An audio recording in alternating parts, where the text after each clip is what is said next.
f of x is equal to x cubed minus 8x plus a. When f of x is divided by x plus 2, the remainder is minus 24. Use the remainder theorem to show that a is this much. So the first thing that you have to do is that you have to replace this number where x plus 2 equals 0, x is equal minus 2. I cannot say that this is a root because it's going to give you a remainder. So this is why I said replace this number, okay, into f of x. So you say f of minus 2, you replace it in here instead of x, equals to minus 24. This is what we call the remainder theorem. And you get the answer a is equal to minus 32, and this is what they want. B, given that x minus 4 is a factor. Now, since x minus 4 is a factor, I can say that x equals 4 is a root. So when they state that it is a factor, then you can say that x equals to this number is a root. When it's a root, it means the remainder is 0. So you say f of 4 is equal, you replace, it's equal to 0. And then a is equal to minus 32.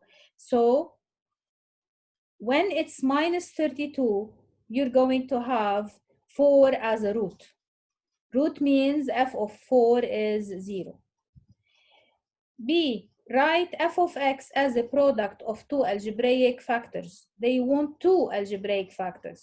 So since they gave you the root, I want to let somebody in. Wait a minute.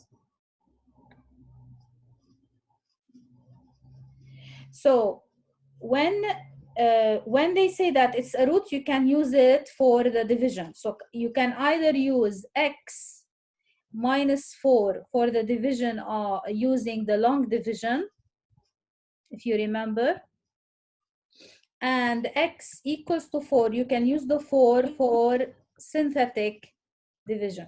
Now I use synthetic because it's easier and much faster.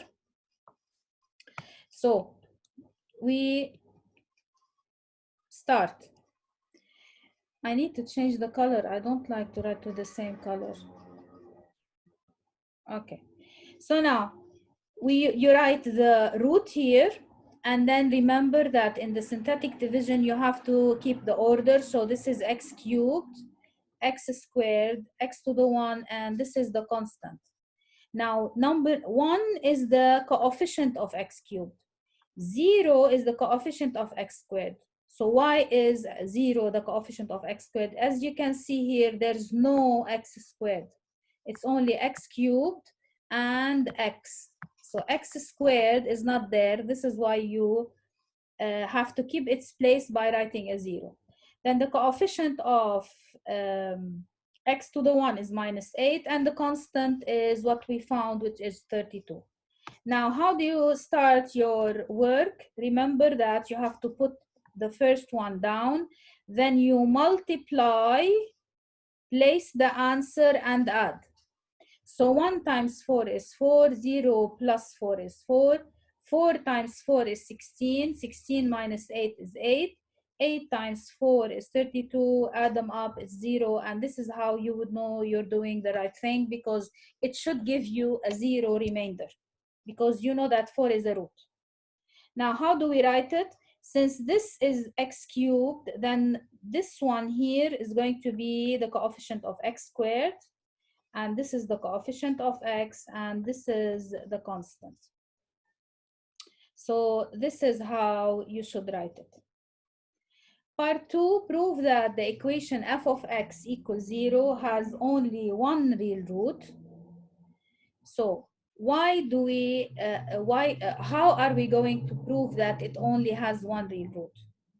Because we already know that this is a root and they gave it to us. We need to prove that this has no real roots. Why is that? Because they want us to prove that it only has one root, and this is the root that we already have.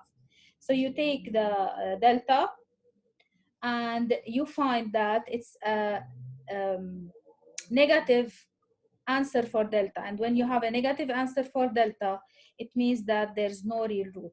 So if you go back to f of x where you have factorized it, this is a root and its root is x equals 4, and this one has no real roots. So we have proved that f of x has only one root.